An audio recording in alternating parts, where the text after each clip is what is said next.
Hey friends, so this one we are basically doing the questions and basically related to, I mean to say पहले हम this is the MTP, ये है MTP September 25 MTP 1 for ITT।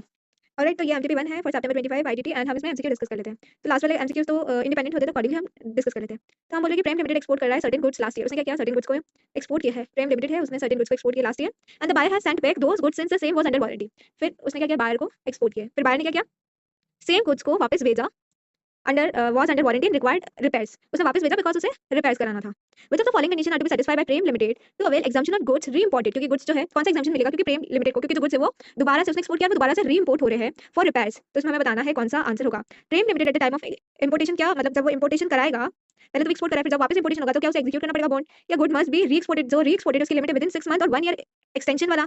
In case goods are not repaired, अगर repair नहीं हुआ, new goods are to be sent within 6 month. अगर by chance goods repair नहीं हो पाए तो 6 मंथ में न्यू गुड्स भेजने पड़ेंगे। तो इसका करेक्ट आंसर क्या होगा, आप बताइए।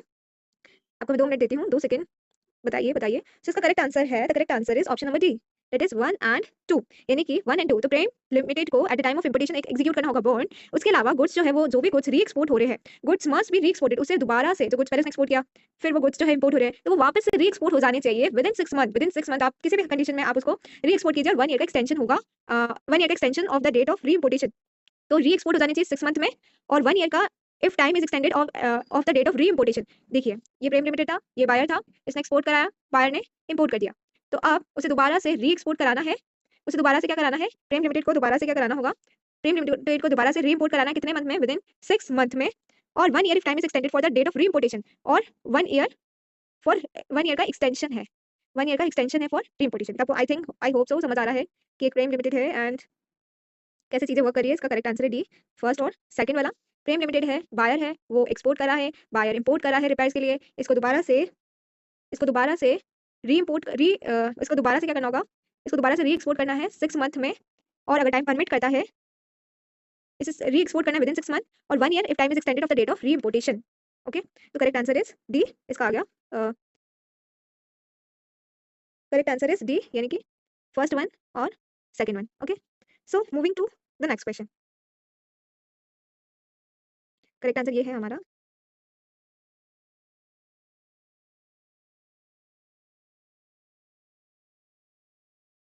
ओके, अब हम चलते हैं नेक्स्ट क्वेश्चन पे। उसमें है कि क्वेश्चन नंबर 14। अब हमारे पास है, सहसा एंटरप्राइजेस इंपोर्ट करिए some goods through vessel from USA in the month of April. Sahasa enterprises है, वो वेसल के थ्रू बेच रही है and the value of goods imported, और जो वैल्यू है इंपोर्टेड गुड्स की वो है 6,50,000। Okay, the date of entry inward की डेट है 21 अप्रैल, और उस दिन रेट थी 10%, and bill of entry for home consumption 25, और उस दिन रेट थी 20%। तो आपको पता होगा क्या कि हमें इन दोनों में से लेटर देखना होता है व्हाइल कैलकुलेटिंग द बेसिक, जो ड्यूटी कैलकुलेट करते हैं, तो whichever is later, date of entry inward और the bill of entry for home consumption. तो लेटर क्या है 25 अप्रैल, तो हम रेट कौन सा लगाएंगे 20%। तो सबसे पहले आप 6,50,000 ले लीजिए, उस पर 20% बीसीडी लगाइए। 26,50,000 का 20% आएगा बीसीडी, 1,30,000 आ जाएगा अकॉर्डिंगली।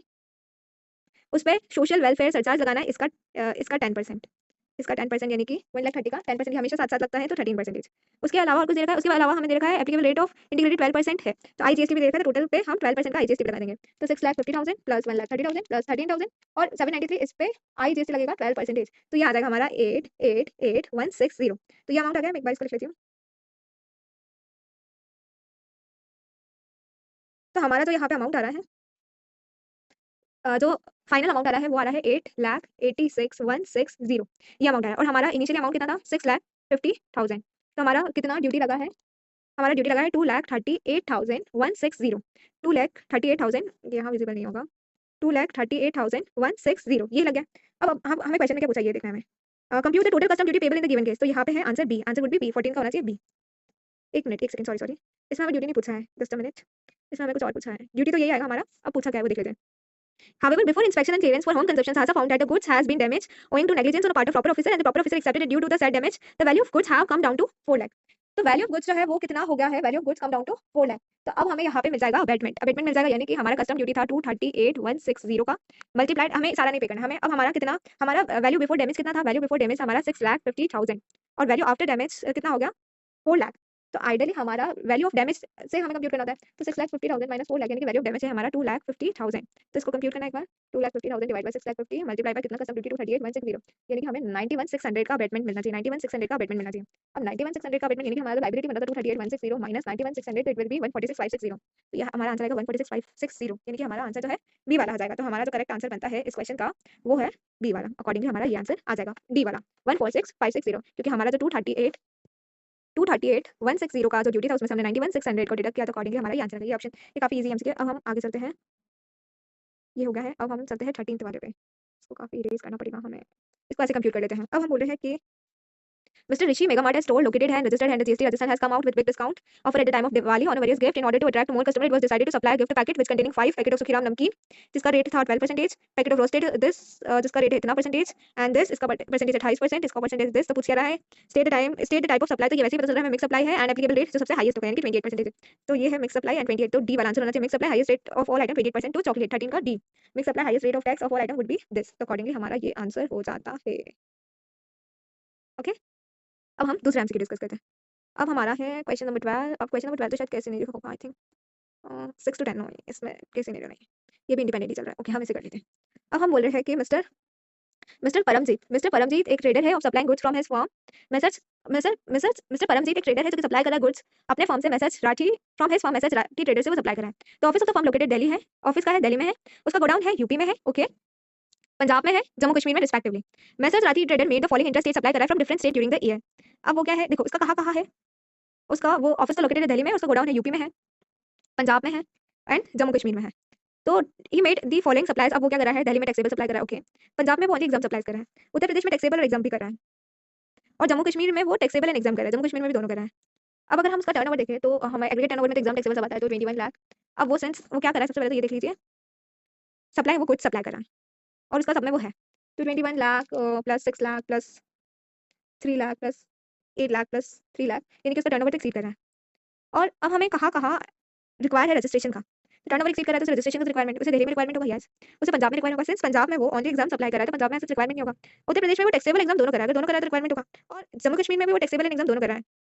क्या इसमें कोई स्पेशल कैटेगरी स्टेट नहीं है ये तो सारी नॉर्मल स्टेट है। जम्मू कश्मीर में भी होगा तो उसे कहा नहीं होगा पंजाब के अलावा सब जगह होगा। तो ऑप्शन है उसे कहा रजिस्ट्रेशन की जरूरत होगी दिल्ली में होगी करेक्ट है यूपी में होगी ये भी सही है जम्मू कश्मीर में भी होगी पंजाब में नहीं है तो आंसर शुड बी होना चाहिए। तो ये हमारा है 13 का नहीं है हमारा है 12th का बी दिल्ली यूपी उत्तर प्रदेश। तो इसका अकॉर्डिंगली करेक्ट आंसर है बी।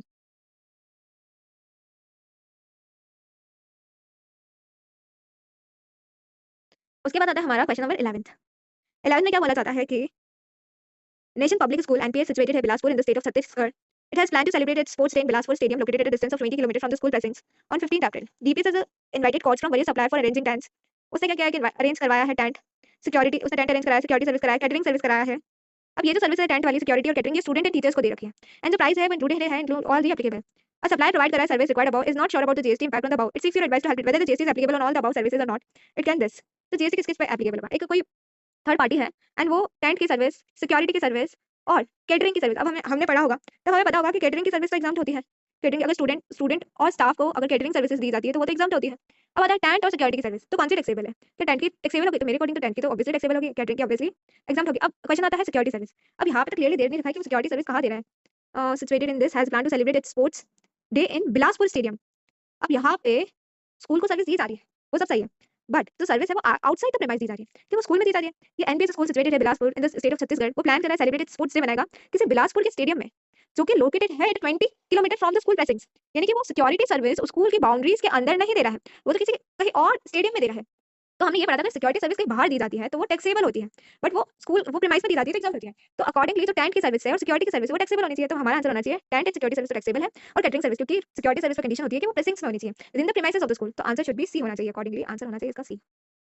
11 का क्या आंसर है 11 का आंसर है सी। तो accordingly tent and security service taxable है catering service exempt tent and security service taxable होता है। ओके अब हम आ जाते हैं question number 11 in respect of long term lease of the industrial plot received from Maharashtra Industrial Development Corporation. In respect of long term lease जो है industrial plot जो कि receive होगा from Maharashtra Industrial Development Corporation में। अब हमें बताना है कि कैसे कैसे क्या क्या होगा। तो GST is payable on the entire upfront premium of 25 crore. तो हमें ध्यान होना चाहिए कि जो हमारे पास long term lease होता है industrial receive from Maharashtra तो उसका जो upfront premium वगैरह तो एग्जाम होते हैं। In respect of long term lease of the industrial plot received from Maharashtra Industrial हमें किससे रिसीव हो रहा है? Maharashtra industrial development corporation.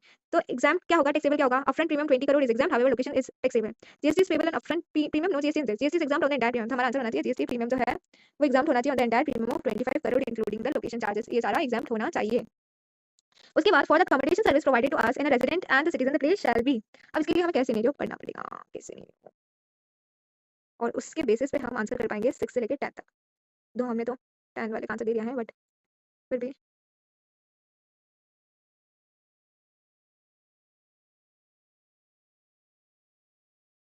एक बार बेटर होगा कि हम किस सिनेरियो पे ध्यान दें। Vedanta limited here and after as a company is a conglomerate having diversified business including the hotel, FMCG, information technology. It has its own corporate office in Delhi and operation across multiple states. As an internal policy, the company has obtained single GST registration in each state irrespective of the diversified business operation which is being undertaken in the state. During the month of April, the company undertook the following transaction. So FMCG division of company जो कि जयपुर और राजस्थान में, they have agreed to use the vacant godown. उन्होंने decide किया कि वो use करेंगे within the premises of hotel division in Udaipur Rajasthan for storage of goods.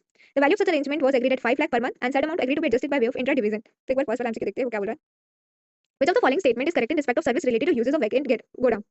इनमें से which of the following statement correct कौन सी स्टेटमेंट होगी जो कि हम बात कर रहे थे फर्स्ट वाले पार्ट में कि हम वैकेंट उसको यूज करेंगे। तो हमने बोला FMCG division of company Jaipur Rajasthan agree to use करेगी तो vacant godown within the premises. FMCG ने सोचा कि जो उसका होटल की प्रीमाइसेस होटल डिवीजन जो है उदयपुर में उसका जो वैकेंट गोडाउन है उसको यूज करेगी for storage its goods and the value of such arrangement was agreed.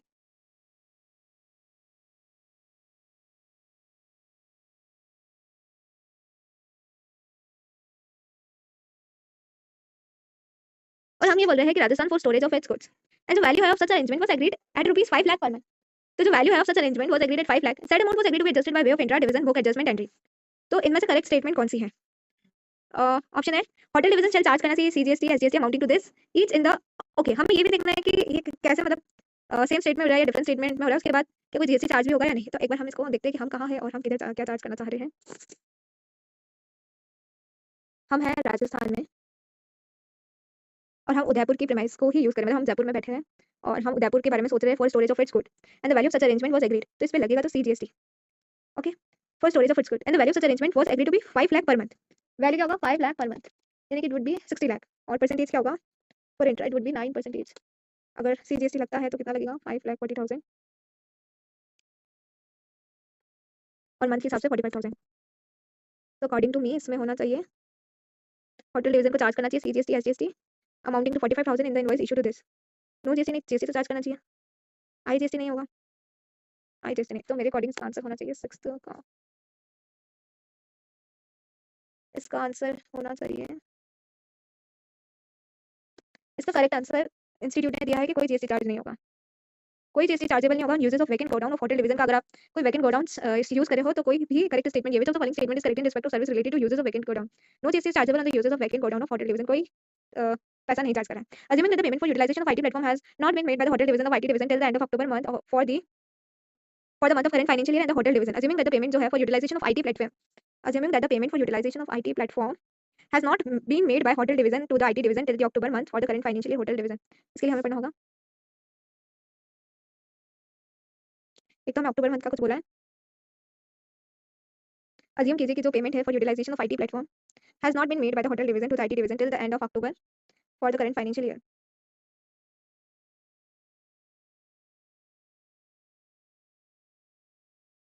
हमें ये बोला जा रहा है कि जो होटल डिवीजन है ऑफ द कंपनी महाराष्ट्र वो यूज कर रहा है the IT platform own and manage by IT division of a company.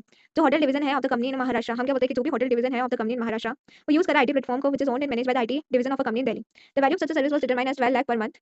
The IT division treated the same as deemed supply liable to GST as per schedule 1 of CGST Act and charged GST on such a deemed supply and invoice hotel to this. The hotel division availed the ITC on such a deemed supply from its Maharashtra office on April itself.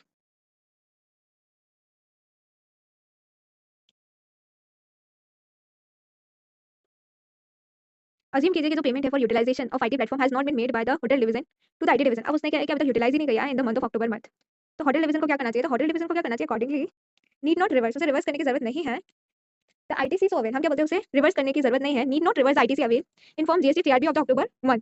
उसे reverse करने की जरूरत नहीं है। Need not reverse ITC so avail, उसे क्या करने की जरूरत नहीं है। नीड नॉट रिवर्स आईटीसी, उसे जरूरत ही नहीं है रिवर्स करने की। Need not reverse the input tax credit, उसे रिवर्स करने की जरूरत नहीं है। The input tax credit so avail in form GST RB 3बी, जो उसका यूटिलाइज नहीं किया तो उसे रिवर्स भी करने की जरूरत नहीं इन द मंथ ऑफ दिस। तो अकॉर्डिंगली हमारा आंसर हो जाता है बी। उसके बाद आता है हमारा next. In relation to stay of executive director family in the company owned hotel in Udaipur, value of supply of accommodation service which is provided by the hotel division.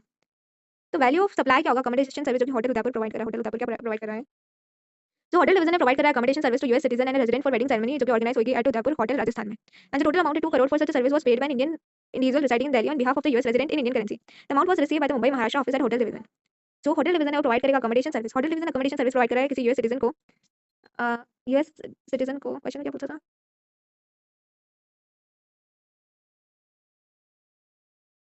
Executive director की family रह रही है,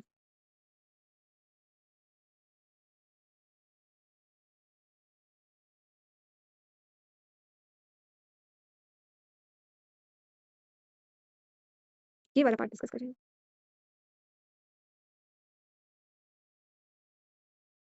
The executive director has a part of his salary and perquisite under the employment agreement was eligible for a voucher of 5 lakh, which is redeemable at any hotel property of a company in India.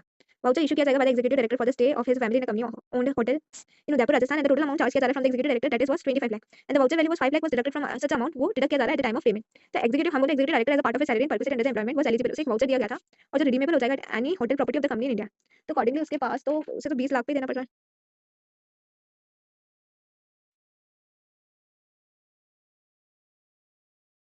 8 का answer है 25 है, but answer है 25 लाख, इसमें reason नहीं लिखा है।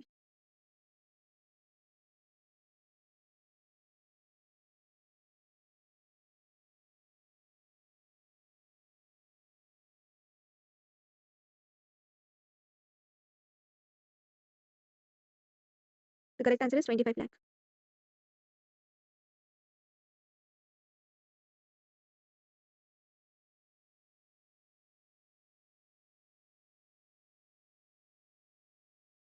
For the accommodation service provided to US resident and citizen, the place of supply shall be. जो accommodation provide किया जा रहा है US resident को, जो होटल डिवीजन है प्रोवाइड कर रहा है accommodation service to US resident citizen and resident for a wedding ceremony organized at its hotel in Udaipur. तो टोटल अमाउंट इतना है, अब हमें से प्लेस ऑफ सप्लाई पूछ रहा है। होटल डिवीजन प्रोवाइड कर रहा है accommodation सर्विस, तो प्लेस ऑफ सप्लाई उदयपुर होना चाहिए इसका, जहाँ होटल सिचुएटेड है, तो इट शुड बी 9 का ए आंसर होना चाहिए, दैट इज उदयपुर। तो अकॉर्डिंगली हमने इसका आंसर है no GST is chargeable on uses of vacant godown, तो 6 हो गया, 7th need not reverse ITC, हमने यूटिलाइज नहीं किया तो हमें रिवर्स करने की जरूरत नहीं है। तो ये हमारा सेकंड सिनेरियो भी हो जाता है, इसमें कुछ डाउट हो सकते हैं, बट हमें कोशिश करना चाहिए हम उसे किस एक्सटेंट तक समझ पाए ताकि हम रिवीजन में उसे रिकलेक्ट कर लें। उसके बाद हमें अब ये लास्ट सिनेरियो करना है, तो एमसीक्यू कंपैरेटिवली इजी दिख रहा है, ऐसा डिफिकल्ट तो नहीं है। Compute outward GST payable if any on water purifier and the finance team estimated tax liability to be paid on advance at the time of submission of application to the registration in the state of Rajasthan. अब हमें इस case scenario को पढ़ना है। In case of supply of souvenir by unique gift shop to this the place and the value of supply क्या होगा, तो हमें ढूंढना है souvenir by unique gift shop and on. Okay, तो हमें ऊपर से क्वेश्चन पढ़ना है, एक बार नीचे से क्वेश्चन और फिर ऊपर से केस स्टडी को लिंक करते हुए आंसर जल्दी जल्दी करना है, हमारे पास बहुत ज़्यादा टाइम नहीं होगा, हमें ट्राई करना है 45 मिनट्स में तो एटलीस्ट हम इसे क्लोज कर दें। MMT Limited, MMT India Limited has entered into an agreement with Comfort Hotel based in Udaipur for the aforesaid event, which is to be organized for employee of this. Comfort Hotel has agreed to provide their service, which include accommodation and other ancillary service event at an agreed amount exclusive of GST. Consideration payable by this to this at the time of cash, but they also enter into an agreement. MMT India Limited जो है enter हो रहे एक agreement में unique gift shop, एक well known gift shop based है उदयपुर में। हमारी फर्म कहाँ की है, फॉर परचेज ऑफ की MMT इंडिया लिमिटेड परचेज करेगी ये गिफ्ट शॉप से, यूनिक गिफ्ट शॉप से, और जो शॉप है वो उदयपुर में है। जो हम परचेज करेंगे सोवेनियर वो 20 लाख, एंड अब हमसे प्लेस और वैल्यू पूछा है, तो जहाँ पे गुड्स का मूवमेंट इन्वॉल्व होता है, हमने कहाँ खरीदा है, जहाँ उसकी डिलीवरी हुई कहाँ हुई है, या गुड्स का टर्मिनेशन कहाँ हुआ है, उदयपुर में हुआ है, तो प्लेस ऑफ सप्लाई तो हो जाएगा राजस्थान।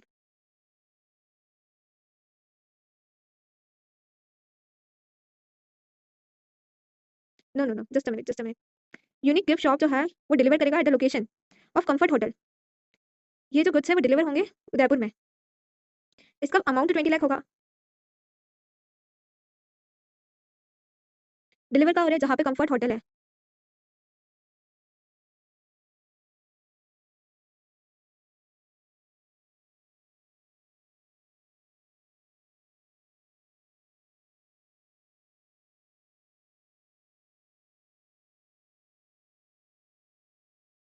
वैल्यू तो है 20 लाख, बट हमें प्लेस में कंफ्यूजन है। अब प्लेस में कंफ्यूजन है यानी कि MMT इंडिया लिमिटेड एंटर कर रहा है एग्रीमेंट कंफर्ट होटल के साथ, एंड होटल जो है hotel based in Udaipur for the effort event to be organise for employ of this bold limited. Comfort hotel has agreed to provide a service comfort limited agree हुआ है कि वो provide करेंगे service to MMT limited LLP, जिसमें accommodation भी आएगा और दूसरी सर्विस भी होती है एंसिलरी की, वो भी आएगी for the aforesaid event at the agreed consideration. और जो कंसिडरेशन है वो पे की जाएगी एमएमटी लिमिटेड, पे करेगा कंफर्ट होटल को। कंफर्ट होटल अकोमोडेशन के अलावा दूसरी एंसिलरी सर्विस भी देगा। जब एमएमटी इंडिया लिमिटेड एंटर करिए दूसरे एग्रीमेंट में into an agreement with unique shop gift shop के साथ भी, शॉप जो है सप्लायर है उदयपुर का, वो कुछ सोवेनियर खरीद रही है फॉर द एम्प्लॉय ऑफ, उसके लिए it was agreed that souvenir would be purchase किया जाएगा MMT India LLP from unique से वो खरीदेगा और ये डिलीवर करेगी at the event location comfort hotel Udaipur में, तो डिलीवरी देगी वो उदयपुर में। The first amount include the cost of packaging and souvenir and the cost of delivering the same at the location. The entire consideration will be payable by MMT India limited to unique at the time of delivery of souvenir in the month of August. Gift each of its employ,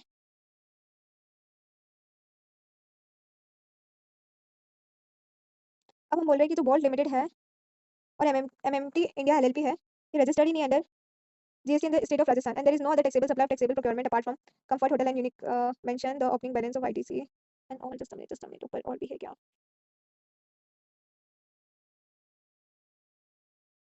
ball limited एक supplier water purifier का और एक company जो registered है the state of Maharashtra. Ball limited approach करी है, ball limited approach करी है एमएमटी लिमिटेड के साथ। देखो एक बोल लिमिटेड है वो अप्रोच करी है एमएमटी लिमिटेड को, और जो एमएमटी लिमिटेड है वो भी मुंबई की है और ये भी मुंबई का है। बेस्ड इवेंट कंपनी मैनेजमेंट जो कि रजिस्टर्ड है in the state of Maharashtra to undertake की वो फॉलोइंग एक्टिविटी कराएगी, इवेंट को ऑर्गेनाइज कराएगी उदयपुर में, कराएगी for its employ and arrangement of accommodation service to its employ in hotel की। वो एक इवेंट मैनेजमेंट कंपनी है और वो सारी चीजें कराएगी, वो अकोमोडेशन करवाएगी, वो सोवेनियर्स भी प्रोवाइड कराएगी। तो यहाँ पे क्या है कि सप्लाई किसके किसके बीच में हो रहा है? ये तो हो गया सप्लायर, ये सॉरी ये तो हो गया सप्लायर और ये हो गया रेसिपिएंट, ये हो गया रेसिपिएंट, ये हो गया सप्लायर। ये सारी चीज़ की सप्लाई करके इसको प्रोवाइड कर देगी, इसको प्रोवाइड कर देगी। तो यहाँ पे हमारा प्लेस ऑफ सप्लाई क्या हो जाएगा? महाराष्ट्र। पहले तो हमने 20 लाख निकाल दी थी, पर सप्लाई कॉन्ट्रैक्ट किसके बीच में हो रहा है? इन दोनों के बीच में हो रहा है। ये अब इसका काम है कि ये होटल बुक कराए उदयपुर में, सोवेनियर्स प्रोवाइड कराए एंड ऑल सच थिंग। तो हमारा करेक्ट आंसर हो जाएगा ए, महाराष्ट्र।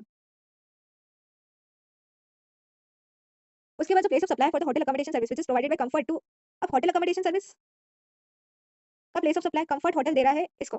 सप्लायर कौन है? Comfort hotel. किसको दे रहा है? एमएमटी को। होटल की अकोमोडेशन इमूवेबल प्रॉपर्टी जहाँ सिचुएटेड होती है, कहाँ है वो? उदयपुर राजस्थान में। सप्लायर कहाँ का है? सप्लायर तो महाराष्ट्र का है और ये कहाँ है? राजस्थान में। तो ये तो एक इंटर स्टेट हो गई, इसका आंसर होना चाहिए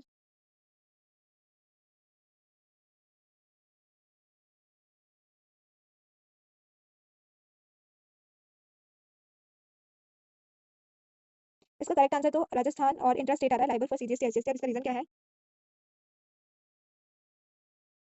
ये तो महाराष्ट्र का था, महाराष्ट्र में रजिस्टर था।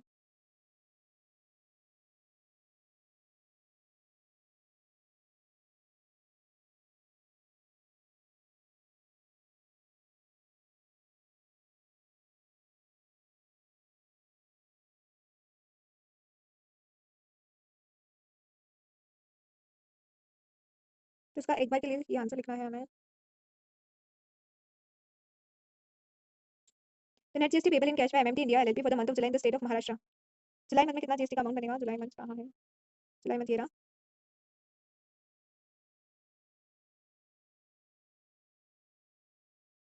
20 लाख का 18%।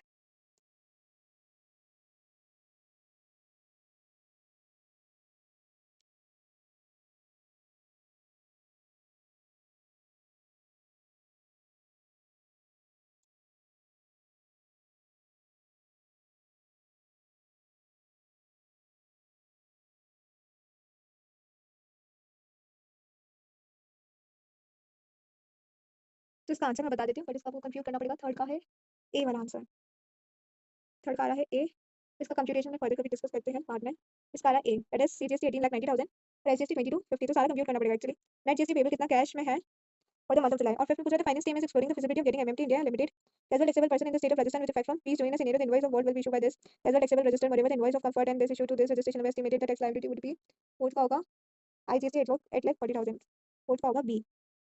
एंड लास्ट वाला हमारा है कि कंप्यूट आउटवर्ड जीएसटी पेबल, पूरा कंप्यूट करना पड़ेगा तो ये आएगा, डायरेक्टली नहीं आएगा। फिफ्थ का तो सी है nil. Compute outward GST payable if any on the water purifier which is gifted by, gift किया जा रहा है by the employ to the employees in the month of August. एक मिनट, वाटर प्यूरिफायर का rate क्या है? Answer तो है निल।